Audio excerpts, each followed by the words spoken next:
महाराज जिजाऊने शिवाजी महाराजांना सांगितलं असतं, शिवराजे हातात तलवार घेऊ नका, तलवार कापते बरं का. विचार सांगितले असतं तर स्वराज्य निर्माण झालं असतं. आत्ताच्या काळामध्ये आमच्या पोरांना ते संभाजी महाराज कळलेच नाहीत, किंवा आमच्या आयांनी सुद्धा असे संभाजी महाराज पोरांना सांगितलेच नाही. अहो, पूर्वीच्या काळामध्ये आमची आई पोरग्याला जवळ घ्यायची, पोरग्याला कशीच घ्यायची, संध्याकाळी 7 वाजले पोरग्याला हाताला धरून ओढून आणायची, खेळत असताना हातपाय धुवायला लावायची, हाताला धरून देवासमोर धरून उभा करायची, बाळाला म्हणायची, बाळा शुभं करोती म्हण. बाळाला शुभं करोती म्हणजे काय माहिती नसायचं, पण बाळ शुभं करोती म्हणायचा. शुभं करोती म्हणून झाल्यावर आई बाळाला समोर बसवायची. बाळाला समोर बसवल्यावर एक जेवणाचं ताट घ्यायची, चमचा घ्यायची आणि चमच्याने पोरग्याला जेवण चारायची. पहिला घास शिवचा, दुसरा घास काऊचा, असं म्हणत आई त्याला जेवण चारायची. पोरगं पोट भरून जेवायचं. हो, पण आत्ताच्या 21व्या शतकामध्ये एवढी शोकांतिका निर्माण झाली, पोरगा 8-8:30 वाजता खेळून येते. खेळून आल्यावर आई काटा रुते, कुणाला तुझ्या जीव रंगला, या सगळ्या सिरियल झाल्यावर आई जेवणाचं ताट घेऊन येते.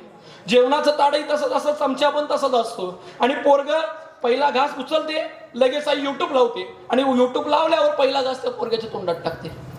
आमचं पोरग युट्यूब लावल्याशिवाय पोरग्याच्या तोंडामध्ये जेवणाचा घासच जात नाही. एक घास चिवचा, एक घास काऊचा देणारी आई आमची कुठे गेली. मला सारखा प्रश्न पडतो बरं का. वयाच्या 16व्या वर्षी शिवाजी महाराज तोरणागड काबीज करून स्वराज्याचं तोरण म्हणतात. वयाच्या 32व्या वर्षी धर्मवीर संभाजी महाराज धर्मासाठी बलिदान जातात. स्वामी विवेकानंद तर तरुणपणामध्ये आपली भारतीय संस्कृतीची गाथा परदेशामध्ये पोचवायला जातात. म्हणजे ही सगळी मंडळी पूर्वीच्या काळामध्ये जन्म घेतात, आत्ताच्या काळामध्ये ही मंडळी का जन्माला येत नाही, याचं कारण आम्ही आमच्या पोरांना संस्कार द्यायला कुठेतरी कमी पडतोय आणि आमची पोरं संस्कार घ्यायला कुठेतरी कमी पडत आहेत. आम्ही आमच्या पोरांना संभाजी महाराज सांगितलेच नाहीत, आम्ही आमच्या पोरांना शिवाजी महाराज सांगितलेच नाहीत. आम्ही आमच्या पोरांना काय शिकवायचं, त्या न्यूटननं काय केलं आणि त्या पायथागोरसनं काय केलं. आम्ही आमच्या पोरांच्या सुप्त गुणाला वावच देत नाही. पोरगा असं 8-10 वर्षाचं असतं, 8-10 वर्षाचं पोरगा असलं की आई बाळाला म्हणते, बाळा त्या समोरच्या अंधाऱ्या खोलीमध्ये जाऊ नकोस बरं का. पोरगा आईला विचारतो, आई का ग. नाही बाळा, त्या अंधाऱ्या खोलीमध्ये बाबल बुवा राहतोय. 8-10 वर्ष असला पोरांना संस्कार देतोय, बाळा त्या अंधाऱ्या खोलीमध्ये जाऊ नकोस, अंधाऱ्या खोलीमध्ये बाबल बुवा राहतोय. पुढे ते पोरग 4 पोरांचा बाप जरी झालं तरी अंधाऱ्या खोलीमध्ये जायला घाबरतंय. का? समोर बाबल बुवा राहतोय. काय संस्कार देतोय आम्हाला. मला सारखा प्रश्न पडतो, महाराज जिजाऊने शिवाजी महाराजांना सांगितलं असतं, शिवराजे हातात तलवार घेऊ नका, तलवार कापते बरं का. हे विचार सांगितले असते तर स्वराज्य निर्माण झालं असतं का. जे करायचंय ते पोरांना करू द्या, मनसोक्त पोरांना सोडा. आम्ही काय करतोय, पोरांची कुठेतरी हात बांधतोय. पोरांना गायन क्षेत्रामध्ये रस आहे ना, सोडा गायन क्षेत्रामध्ये. पोरांना वक्तृत्व क्षेत्रामध्ये रस आहे, सोडा वक्तृत्व क्षेत्रामध्ये. पोरांना क्रीडा क्षेत्रामध्ये रस आहे, पोरांना सोडा क्रीडा क्षेत्रामध्ये. पोरांना जे करायचं आहे ते करू द्या, पण आम्ही कुठेतरी हात बांधतोय.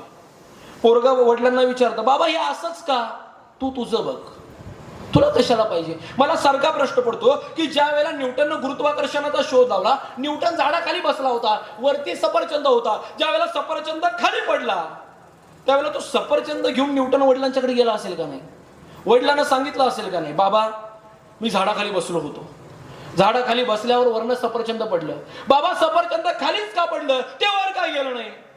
प्रश्न उपस्थित वडिलांच्या समोर केला असेल. मग त्याचे वडील त्याला काय म्हणले असतील.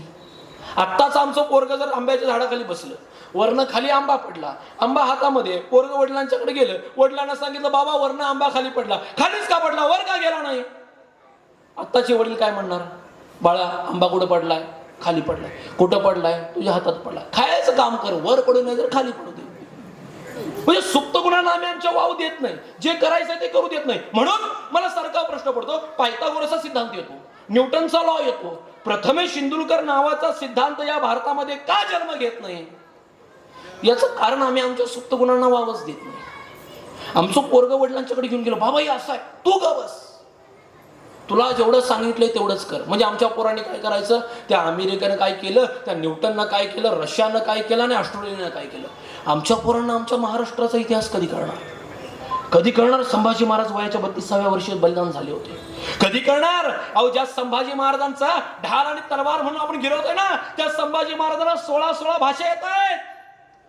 संभाजी महाराजांनी काही ग्रंथ लिहिलेत, माऊली ज्ञानेश्वर महाराजांनी वयाच्या 16व्या वर्षी ज्ञानेश्वर लिहिली, तुम्हाला आम्हाला माहिती आहे. पण संभाजी महाराजांनी वयाच्या 14व्या वर्षी बुधभूषण नावाचा ग्रंथ संस्कृत मध्ये लिहिलाय. वयाच्या 14व्या वर्षी.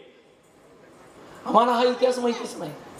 आम्हाला काय कळालं, शिवाजी महाराज म्हणजे ढाल आणि तलवार, संभाजी महाराज म्हणजे ढाल आणि तलवार. ह्याच्या पलीकडचे शिवाजी महाराज आणि ह्याच्या पलीकडचे संभाजी महाराज आम्हाला कळालीच नाही. हो, शिवाजी महाराज संभाजी महाराज ढाल तलवारीच्या पलीकडे नाहीत, ढाल आणि तलवारीशिवाय त्यांचं अस्तित्व नाही. पण त्याच्या पलीकडचे खूप शिवाजी महाराज आहेत, खूप संभाजी महाराज आहेत. ते आम्हाला कधी कळणार,